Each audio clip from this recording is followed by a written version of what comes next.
بسم الله ما شاء الله. زي ما انتوا شايفين لازما تعتمد الحاجة تراعيها، وكل مجتهد نصيب. الناس اللي بتقول الحمام في نجارة وفي مكسب، لا، غلط. المعلومة دي غلط. الحمام يا جدعان، الجو اللي فاهم الكلام ده، الحمام لما تطلع قدامه وتقعد شوية كده أعصابك بتروح. هو ده الحمام. لكن قيمة تاخدوا مكسب وتجارة، طبعا ممنوع الكلمة دي. عشان تكسب منه لازم تجتهد معاه وتفرق، تعرف تفرق مستويات عالية.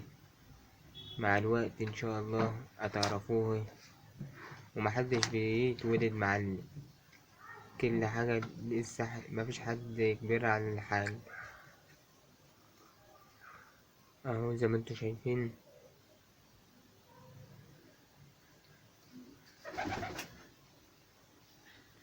الحمام، احنا بنحبسه في الثلاجة طبعا، كل بوز في عين، بس عشان احنا لازم نسيبهم نص ساعة كده يفكوا جناحاتهم. اهو زي ما انتوا شايفين.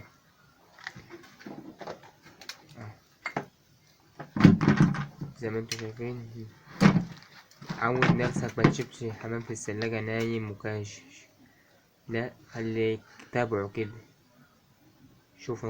شوف حصانته عاوزة مية، علف، شوفه مسيف ولا لا. الحاجات دي اللي بتجيب الشقاف والتسييف اللي عند البطنة دي.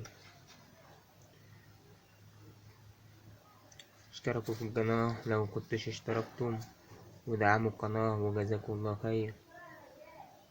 اهو زي ما انتوا شايفين، لازم تتعب في الحاجة عشان تجيب معاك مستويات حلو. اهو. وفي برضك عملنا خلطة للبرد، انزل شوفها دور في الفيديوهات هتلاقيه لسه عاملها. ولف لفة في الفيديوهات.